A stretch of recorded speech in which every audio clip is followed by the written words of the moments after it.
Le Festival du film et Forum sur les droits humains de Genève en partenariat avec TV5 Monde. On est le 8 mars, c'est la journée internationale des droits des femmes. Deux femmes qui font bouger les lignes que j'ai le plaisir d'accueillir. Chalonda Philippe.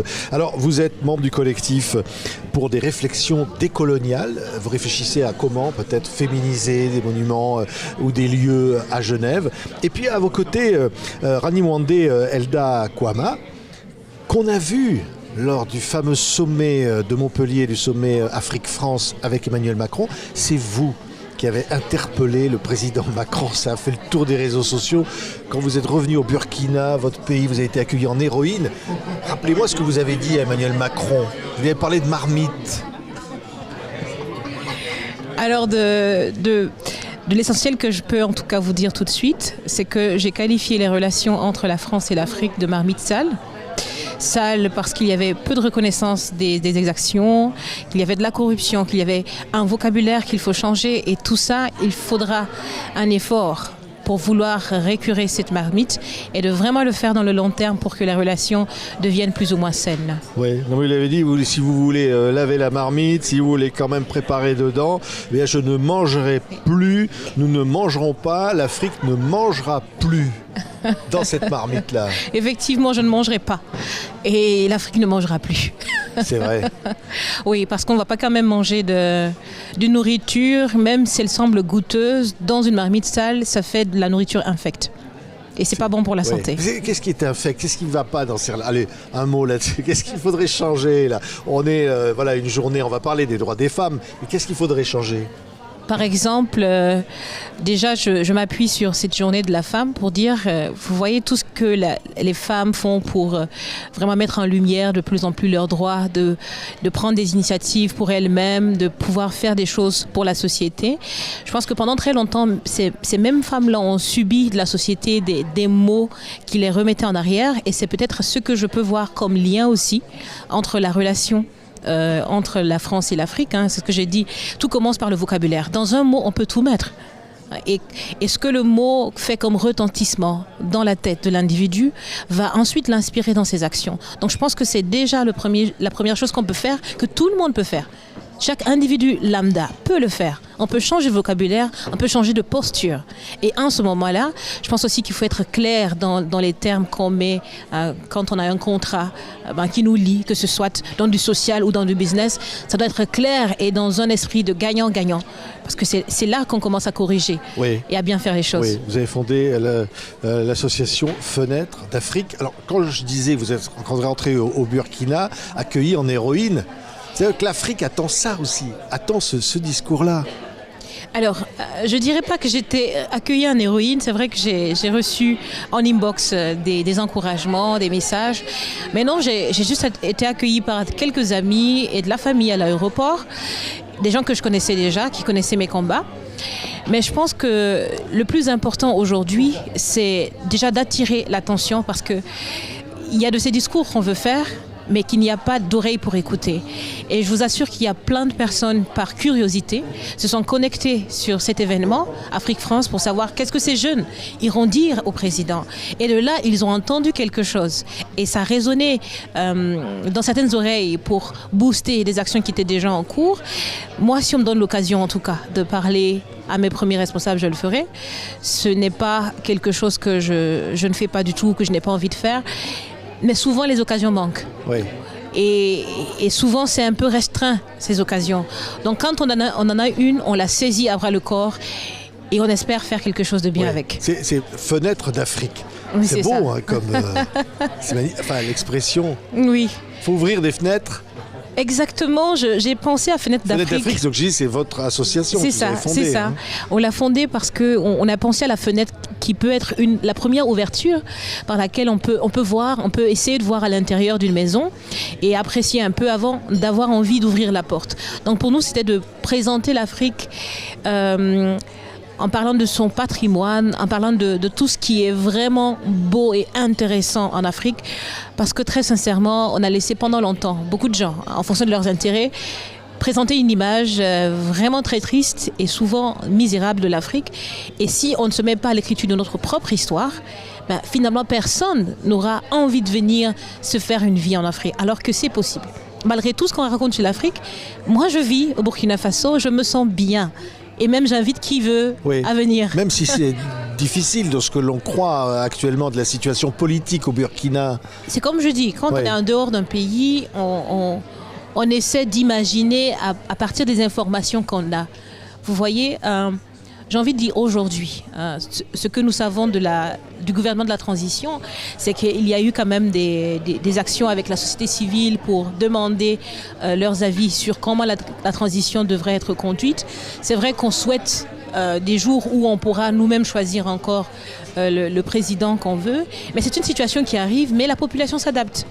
Il y a le Premier ministre qui a été choisi il y a 48 heures. Juste hier seulement, les ministres sont connus. Donc moi, je pense que les gens exagèrent en pensant qu'on n'arrive même pas à circuler dans les rues. Mais on espère que ces 3 ans de transition vont amener même le citoyen lambda à repenser sa façon de contribuer au développement, de voir comment est-ce que nous-mêmes on se réorganise pour ne pas tout le temps être en train de chasser un président dans la rue. Je pense que c'est un moment qu'il faut que la communauté internationale aussi donne un peu de répit. Il faut pas jeter les pierres seulement sur les nations sans comprendre quelles sont les transformations sous-jacentes. Et ça, je dis, c'est pas catastrophique. Hein. On vit. Oui, on vit. Ah ben, c'est le beau message. À côté de vous, Chalonda Philippe. C'est le collectif Réflexion décoloniale. C'est une Suisse qui a grandi ici et qui a envie de faire bouger les lignes, je le disais, de faire changer les choses, notamment une réflexion pour donner leur place aux femmes dans l'espace public peut-être, et y compris et chasser ceux qui pourraient ne pas mériter l'honneur qu'on leur fait en leur attribuant des noms, des monuments ou d'autres choses par rapport à l'histoire coloniale. Alors, on n'essaie pas de forcément féminiser. En fait, lorsqu'on parle de décolonialité, c'est vraiment en fait, pour questionner tout d'abord en fait, les systèmes racistes de colonialité qui persistent, que ce soit finalement la matérialité, donc par exemple la toponymie, les monuments, mais également en fait, dans la circulation d'imaginaires. Et ça rejoint exactement ce que tu disais, Elda, c'est qu'en fait, il y a des imaginaires qui se sont créés depuis le 18e, qui a tendance à inférioriser en fait, certaines populations, certains continents, certains pays. Pour favoriser et pour hégémoniser d'autres pays et d'autres populations. Donc nous, vraiment, l'intérêt, ce qu'on porte, c'est vraiment de déconstruire en fait, tout ça pour permettre en fait, la cohabitation en fait, de plusieurs narratifs, de plusieurs histoires qui ont souvent été écrites de manière hégémonique par une population occidentale ou européenne. Donc lorsqu'on parle de... Voilà, vu que je suis plutôt inscrite pour le FIFT à travers les monuments et tout ce questionnement en fait, des monuments qui portent en fait, des noms... On est toponymie qui porte des noms de personnes qui ont participé activement ou... activement, pardon. On va pas dire passivement parce que c'est toujours activement aux théories racistes, mais aussi à l'esclavagisme, au colonialisme.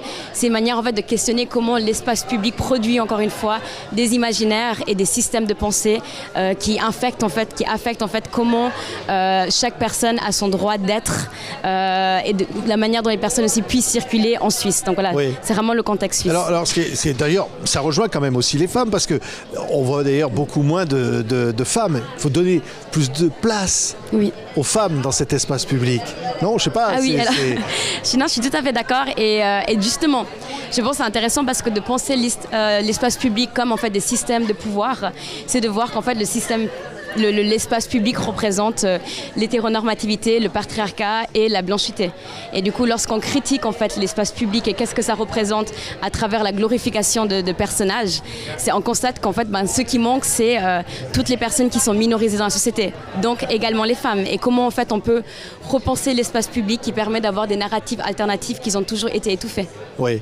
Alors, ce qu'il faut quand même dire, c'est que parfois c'est demandé par les autorités ici, genevoises, suisses, qui vous interrogent sur qu'est-ce qu'il faudrait changer. Enfin, il y a une demande de la société, de l'ensemble de la société. Il y a un travail en tout cas qui est fait depuis des groupes militants depuis bien longtemps. Moi, je suis une jeune génération, mais il y a des plus vieilles générations qui se sont battues pour ces questions en Suisse par rapport à l'antiracisme. Et comment la Suisse a contribué aussi au colonialisme et à l'esclavagisme et se sont enrichies. Et finalement, ces personnes-là sont présentes dans l'espace public. Donc, vraiment la matérialité en fait, de l'existence de l'implication coloniale et esclavagiste dans l'espace public. Et du coup, je pense qu'il y a vraiment maintenant, et je remercie aussi la ville de Genève pour ça, et aussi Zurich qui est aussi en train de faire un travail là-dessus, de questionner en fait ça. Il y a aussi, il y a plein de villes en ce moment en Suisse. Il y a Neuchâtel aussi qui est en train de repenser à ce qu'on met des plaquettes. Je pense qu'il y a plein de pistes. Je suis pas ici pour dire qu'est-ce qu'il faut faire ou pas. Mais voilà, il y a plein de pistes qui sont discutées à travers en fait des scientifiques, à travers des académiciens, académiciennes, à travers les politiques et comment en fait on peut créer en fait un espace public qui est démocratique parce que pour l'instant la matérialité montre qu'elle n'est pas démocratique. Merci à toutes les deux. Et le message, ça revient à cette journée internationale des droits des femmes, ce 8 mars. Allez, une phrase, un mot, je ne sais pas, qu'est-ce qu'on peut souhaiter, qu'est-ce qu'on pourrait dire qui pourrait changer ou dire les femmes aujourd'hui pour cette journée?